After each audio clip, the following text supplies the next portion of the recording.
찬양이 너무 아름다워서 제가 설교자로 앉아 있는 걸 깜빡 잊었습니다. 말씀을 시작하기 전에 잠시 제 경험을 나누고자 합니다. 지난 학기 저는 베를린 훔볼트 대학교 신학부에서 연구학기를 보내며 도서관과 숙소를 오가는 단순한 일상 속에서 연구에 집중하는 은혜를 누렸습니다. 저는 교수 사역을 하며 연구의 중점을 저술보다 번역에 두었는데요. 한국 교회와 신학의 역사가 짧은 만큼 성서학의 학문적 기반이 많이 약하다는 인식 때문입니다. 서구 신학이 오랜 역사를 통해 쌓아온 깊이 있는 연구서들을 우리말로 옮기는 일은 단순한 번역이 아니라 한국 성서학의 토대를 가장 빠르게 넓히는 길이며 후학들을 위해 무엇보다도 필요한 일이라 믿었기에 지난 연구학기 역시 그 번역 작업에 온전히 시간을 들였습니다.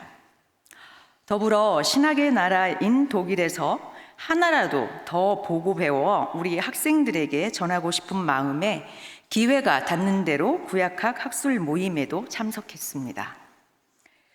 그런데 학술 모임에만 가면 여지없이 제 마음이 쪼그라드는 경험을 하였습니다. 영어와 독일어로 자연스럽게 토론하고 질문하는 외국 학자들 사이에서 언어 장벽을 느껴서 그렇기도 하지만요.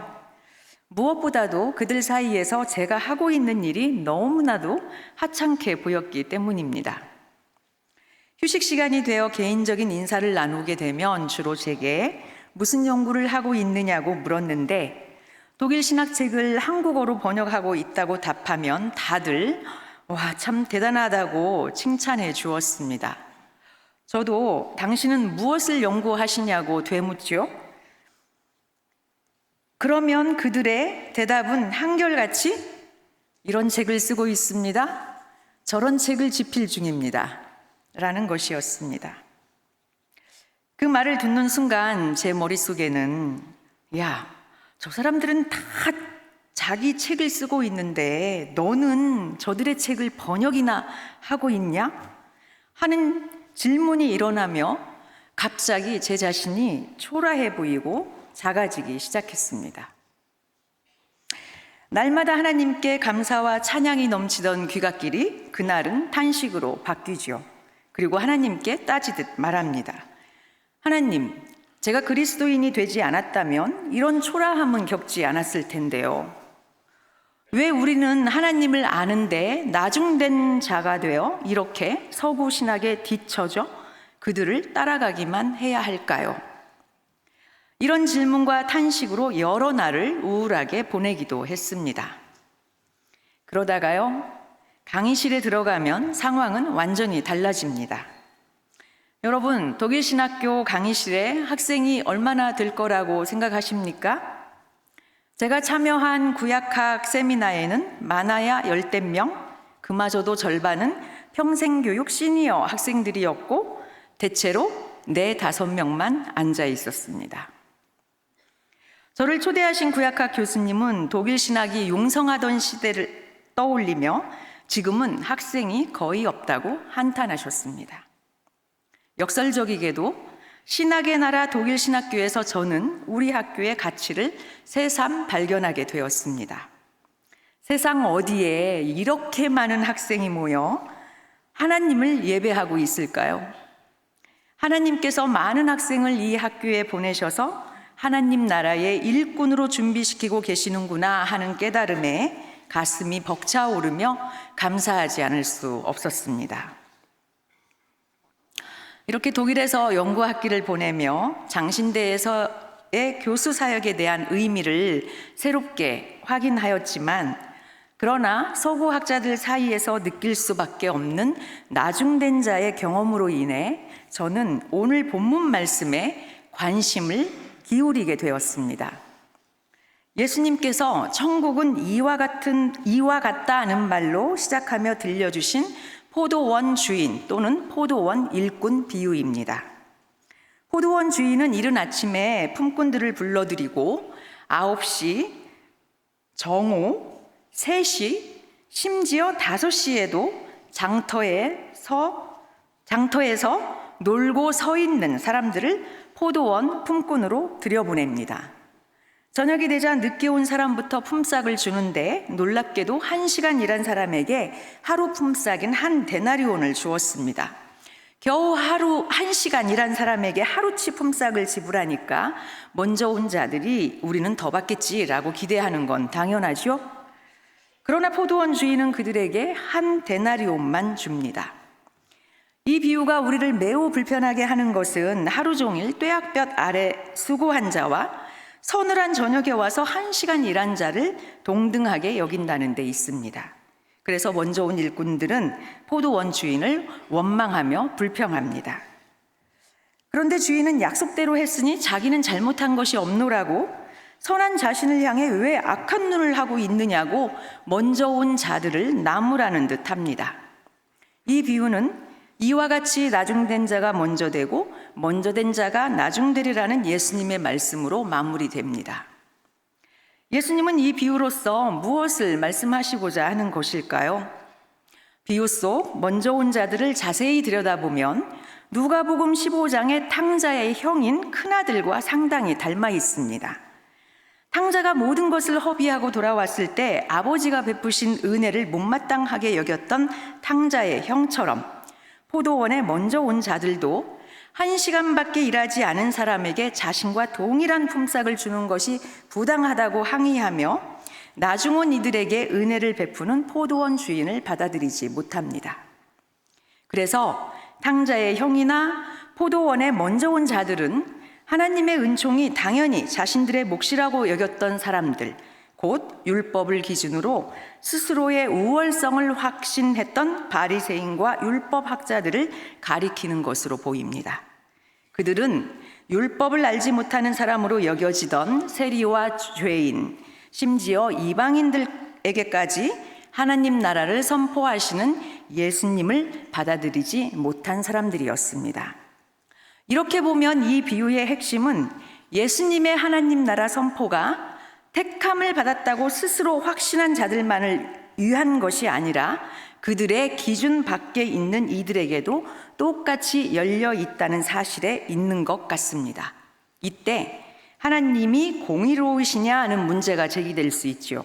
그래서 예수님은 이 비유 뒷부분에서 하루 종일 일한 자들은 정확히 약속된 품삯을 받고 적게 일한 자들은 자신이 한 것보다 훨씬 더 많이 받는다는 점을 분명히 하며 하나님의 은혜는 하나님의 공의로움을 해치지 않는다는 점을 가르쳐 주시는 것 같습니다. 이렇게 읽으면 이 비유에서 나중된 자들은 자격 없는 자들, 곧 세리와 창녀와 죄인들처럼 도덕적으로 신앙적으로 결격이 있는 사람들로 비춰집니다. 비유 속에서 그들이 장터에서 놀고 서 있는 사람들로 묘사되고 있다는 점도 이 해석을 뒷받침하는 듯 합니다. 그래서 어떤 학자는 이 비유가 유대 사회의 주변인들에 대한 예수님의 각별한 관심을 변호하고 있다고 보며 누가복음의 탕자의 비유를 탕자 아버지의 비유라고 불러야 하고 이 비유는 탕자들의 주인의 비유라고 불러야 한다고 말합니다. 여러분도 장터에서 놀고 서 있는 사람들이 탕자 같은 부류의 사람으로 보이시나요? 그런데 이 사람들은 왜 장터에서 놀고 서 있는 건가요? 장터로 번역된 그리스어 아고라는 일용직 노동자들이 고용을 기다리는 장소, 곧 인력시장을 말합니다. 오늘날에는 인력사무소나 앱, 또 계약직 용역 시스템이 정착되면서 사라진 풍경이긴 하지만요. 건설업이 화랑이던 1990년대만 해도 이른 새벽이면 인부들이 삼삼오오 모여 일감을 기다리는 풍경을 어렵지 않게 볼 수 있었습니다. 저도 신대원 시절 교회 가는 길에 추운 겨울 새벽 드럼통에 불을 피워 손을 녹이며 일거리를 기다리던 무리의 사람들을 보곤 했습니다. 그 새벽에 고용되지 못하면 그들은 어딘가를 배회하다 그냥 집으로 돌아가야 했습니다. 그러니까 이 비유의 장터, 아고라는 사람들이 살아가는 데 필요한 하루 품삯을 벌기 위해 해 뜨기 전부터 나와 서 있는 자리입니다. 그러면 이 비유에서 장터에서 놀고 서 있는 사람들은 게을러서 늦게 온 걸까요? 너희는 어찌하여 종일토록 놀고 여기 서 있느냐는 주인의 질문으로 미루어 보건대 그들은 이른 아침부터 그 자리에 있었던 것 같습니다. 그런데도 왜 포도원 주인은 그들을 아침에 고용하지 않았을까요? 비유는 그 이유에 대해 말하지 않습니다만 우리를 품꾼으로 쓰는 이가 없습니다 라는 그들의 대답을 통해 그들이 게을러서 장터에 늦게 나온 것이 아니라는 사실을, 이른 아침부터 아고라에 나와 서 있었지만 그들을 불러주는 사람이 없었다는 사실을 분명히 말해주고 있습니다. 따라서 이 비유의 나중된 자들을 게으르다거나 자격 없는 사람들로 규정하는 해석은 맞지 않아 보입니다. 그러므로 이 비유는 예수님의 하나님 나라 선포를 거부한 바리새인과 율법학자들을 겨냥한 말씀도 아닐 것입니다. 그러면 누구에게 하시는 말씀일까요? 네, 본문의 앞뒤 맥락을 살펴보아야겠죠? 이 비유는 마태복음에만 나오는데요. 바로 앞장인 19장에서는 한 부자 청년이 예수님께 와서 이렇게 묻습니다. 선생님, 내가 무슨 일을 해야 영생을 얻겠습니까? 예수님 대답은 분명합니다. 내가 온전하고자 하거든 내 소유를 팔아 가난한 사람들에게 주라. 그러면 하늘에서 내게 보화가 있으리라. 그리고 와서 나를 따르라. 인생의 해답을 듣고도 이 청년은 근심하며 돌아가는데 재물이 많았기 때문이었습니다. 이 모습을 보시며 예수님은 부자가 하나님 나라에 들어가는 것이 얼마나 어려운 일인지 말씀하시죠. 그리하여 예수님과 제자들 사이에는 자연스럽게 누가 천국에 들어갈 수 있는가에 대한 질문과 답이 이어집니다. 그때 베드로가 말합니다. 보소서, 우리가 모든 것을 버리고 주를 따라 싸운데 그런즉 무엇을 얻으리이까? 이 질문에는 우리는 저 부자 청년과 달리 모든 것을 버렸습니다 라는 은근한 자기 과시가 들어 있습니다. 또 바로 앞에서 예수님께서 부자 청년에게 소유를 팔아 가난한 자들에게 주면 하늘에 보화가 있을 것이라고 약속의 말씀을 하셨으니 이참에 자신들이 받을 보상을 확인해 두려는 마음도 담겨 있는 것 같습니다. 비록 입을 연 것은 베드로 한 사람이지만 이 질문은 제자들 모두의 관심을 대변할 것입니다. 예수님이 선포하신 하나님 나라가 곧 도래할 것이라 믿었던 제자들은 지금까지 모든 것을 버리고 주를 따른 것에 대한 보상을 기대하고 있는 것이지요. 이런 제자들 모습에서 포도원에 먼저 온 일꾼들의 모습이 내비치지 않습니까? 제자들의 기대 어린 질문에 예수님은 모든 것을 버리고 따른 12제자가 인자와 함께 보좌에 앉아 다스리는 권세를 얻게 될 것이라고 약속의 말씀을 주십니다. 또 12제자만이 아니라 예수님 이름을 위해 소유를 버린 사람이라면 누구든지 100배를 받고 영생을 상속하리라는 말씀도 하십니다. 보상을 주제로 하는 19장은 20장의 포도원 비유와 유사하게 그러나 먼저 된 자로서 나중되고 나중된 자로서 먼저 될 자가 많으리라 하는 말씀으로 마무리됩니다.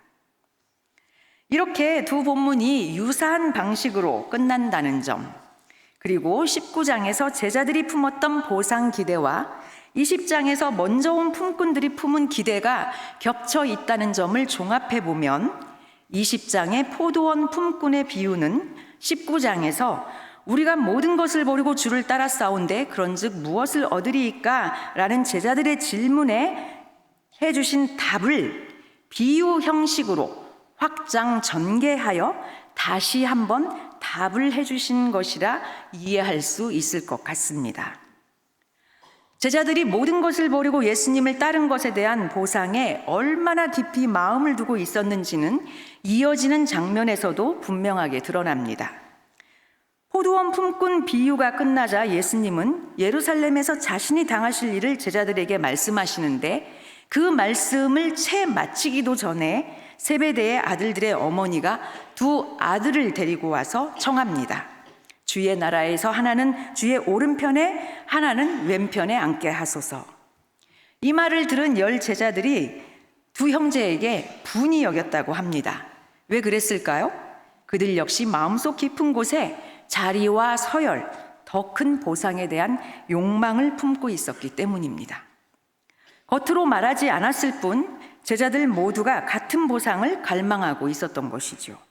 이에 예수님은 큰 자와 섬기는 자라는 대비를 통해 하나님 나라의 참된 리더십이 무엇인지 제자들에게 가르쳐 주십니다.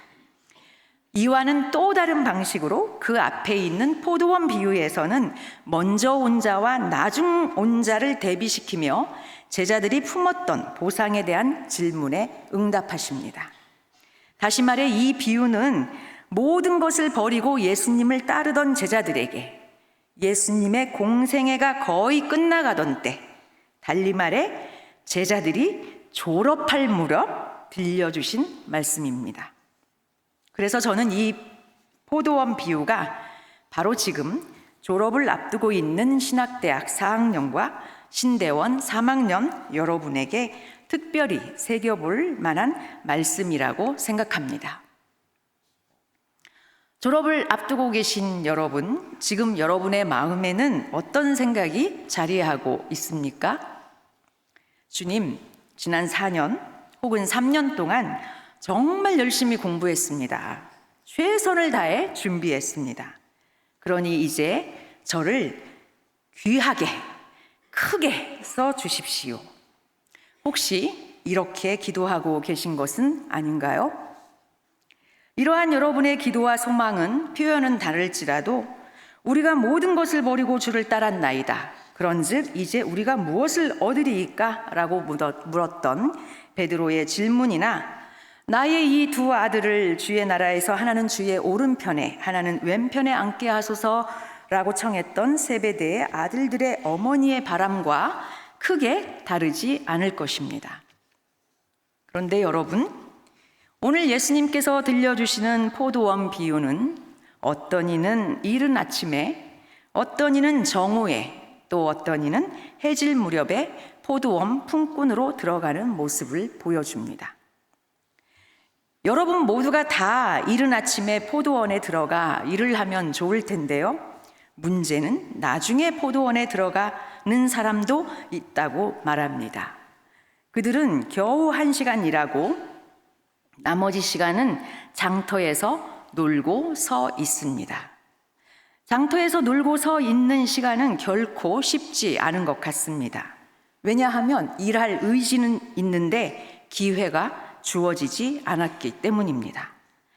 아무도 우리를 고용하지 않았습니다 라는 나중된 자들의 탄식 섞인 대답에는 끝없는 기다림의 지루함과 존재의 불안, 그리고 쓰임받지 못하는 데서 오는 깊은 고통이 배어 있습니다. 우리가 졸업하고 나면 장터에 놀고 서 있는 일이 실제로 있을까요? 최근에 저는 우리 졸업생 가운데 이런 학생이 있다는 걸 알게 되었는데요. 학력고사라고 하나요? 수능이라고 하나요? 거기서 한 문제 틀렸답니다. 국내 유수한 대학에서 과학자의 꿈을 키우며 공부하고 유학을 준비하던 중 지속적인 하나님의 부르심을 경험하고 거부하고 버티다가 결국 신대원에 왔다고 합니다. 신학을 공부해 보니 이 길이 바로 하나님께서 인도하신 길이라는 확신이 들어 유학을 하고 박사학위를 받았답니다. 이쯤이면 신학 교수로 나를 인도하시지 않을까 그런 기대를 했음직도 하시오. 그런데 귀국한 후 몇 년이 지나도 강의 자리조차도 한 번도 주어지지 않더랍니다. 그래서 하나님께서 나를 교회 목회로 부르시나 보다 생각하고 나이도 적지 않으니 작은 교회를 위주로 지원을 하기 시작했는데 서류 심사조차 통과하지 못하는 시간이 벌써 10년 가까이 이어지고 있다고 합니다. 그에게 저는 자기 자신에게 작은 선물이라도 주라며 내년 1월에 있을 학생 성지답사에 함께 가자고 권하였습니다. 여러분, 성지답사 같이 갑시다. 빈자리 많이 있습니다. 무엇보다도 저는 그 졸업생에게 오늘 본문에 의지해 이렇게 권면했습니다. 놀고 서 있으라고요. 제가 제대로 권면한 것일까요? 말씀을 좀 더 살펴보겠습니다. 오늘 비유에는 몇 가지 아주 특이한 장면이 등장합니다. 제일 먼저 눈에 들어오는 것은 장터에 놀고 서 있는 사람들입니다. 이른 아침에 고용되지 못했다면 그냥 집으로 돌아갈 법한데 이 사람들은 해가 다 저물어가는 제11시, 즉 퇴근 1시간 전까지도 여전히 장터에 서서 누군가 자신을 불러 일을 맡겨주기를 기다리고 있습니다. 특이한 점은 이것만이 아닙니다. 1, 2절은 포도원 주인이 이른 아침에 나가 품꾼들과 하루 한 데나리온을 약속하는 장면을 담고 있는데 여기에는 당시 노동법과 경제 현실이 정확하게 반영되어 있습니다. 고대 유대 노동법이나 로마법에 따르면 노동계약의 최소 단위는 하루였습니다. 오늘날처럼 시간제 임금이라는 개념은 존재하지 않았습니다. 몇 시간만 일해도 하루 품삯을 지불해야 했기 때문에 어떤 고용주도 하루가 거의 끝나갈 무렵에 새로운 일꾼을 고용하는 일은 없었습니다. 그러니까 당연히 그 늦은 시간까지 장터에서 일거리를 기다리는 사람들도 없었습니다. 즉 예수님께서 들려주시는 이 비유는 당시 현실을 배경으로 하면서도 동시에 매우 비현실적인 요소들을 담고 있습니다. 바로 이 비현실적 장면들은 하나님 나라의 성격을 선명히 드러내주는 결정적 열쇠가 됩니다. 세상에서는 이른 아침에만 일꾼을 고용합니다. 경제적 효율이 중요하기 때문입니다. 그러나 하나님 나라는 해가 기울어 가는 때에도 일꾼들을 찾아 사용하시고 그들에게 하루치 품삯을 주십니다. 왜 하나님 나라는 그렇게 늦은 시간까지 일꾼을 찾아 사용하실까요? 하나님 나라는 닫힌 나라가 아니라 열린 나라이기 때문입니다. 하나님 나라가 열려 있기에 어떤 사람은 20대, 어떤 사람은 30대, 또 어떤 사람은 60이 되어서야 부르심을 받습니다. 하나님 나라가 열려 있기에 동일한 자격을 갖춘 하나님의 일꾼은 이른 아침에만 필요한 것이 아닙니다. 그러니 하나님의 일꾼인 우리는 이른 아침에 포도원에 들어가지 못해도 장터에서 놀고 서 있어야 하는 것입니다. 졸업을 앞두고 계신 여러분 모두는 일정 기간 같은 훈련을 받았고 그래서 모두가 자격을 갖추었지만 졸업 이후의 삶은 각자 다르게 펼쳐질 것입니다. 비유의 표현을 빌리면 먼저 된 자가 있고 나중된 자가 있을 것입니다. 어떤 이는 이른 아침에 포도원에 들어가고 또 어떤 이는 9시에, 어떤 이는 정오에, 어떤 이는 3시에, 또 심지어 5시에 들어가는 자도 있을 것입니다. 먼저 된 자는 하루 종일 일할 것입니다. 반면 나중된 자는 짧은 시간만 일하게 될 것입니다. 먼저 된 자는 이른 아침부터 뜨거운 태양 아래에서 오래 수고하게 될 것입니다. 나중된 자는 오랫동안 장터에서 할 일 없이 서 있다가 겨우 1시간 일하게 될 것입니다. 그러나 이러한 차이는 각자의 자격이나 능력에서 비롯된 것이 아닙니다. 하나님 나라가 열린 나라, 은혜의 나라이기 때문입니다. 여러분, 우리는 지난 4년 또는 3년 동안 하나님 나라의 일꾼으로 잘 훈련받았습니다. 이제 자격을 갖추었으니 세상 속으로 나아가 하나님의 일꾼으로 살아가게 될 것입니다. 혹 우리에게 장터에 놀고 서 있는 시간이 주어진다면 그 시간을 견디기란 결코 쉽지 않을 것입니다. 장터를 떠나고 싶지도 모릅니다. 하나님께서 1시간 일한 나중된 자에게도 이른 아침부터 일한 사람과 동일한 품삯을 주신다는 사실은 장터에 놀고 서 있는 시간도 하나님 나라의 일꾼이 감당해야 할 소중한 자리임을 말해줍니다. 여러분, 서두에서 말씀드린 대로 서구신학교 강의실에는 학생이 적습니다.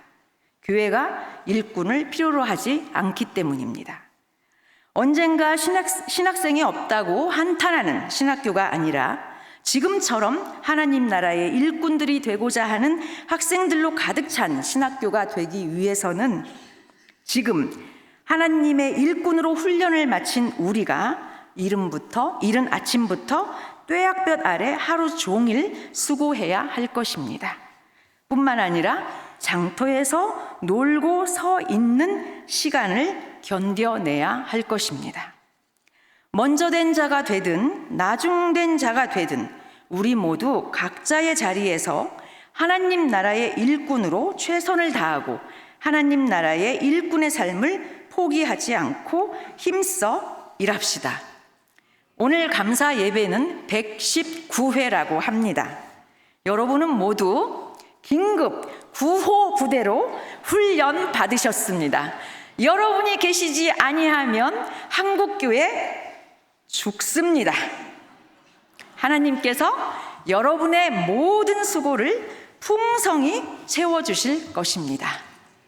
기도하겠습니다. 하나님, 우리를 이 자리로 불러주셔서 주님의 귀한 일꾼으로 삼아 훈련시켜 주셔서 감사합니다. 우리에게 힘을 주옵소서. 주님의 일꾼된 사명을 당당히 힘차게 끝까지 감당하게 하옵소서. 우리 주 예수 그리스도 이름으로 기도합니다. 아멘.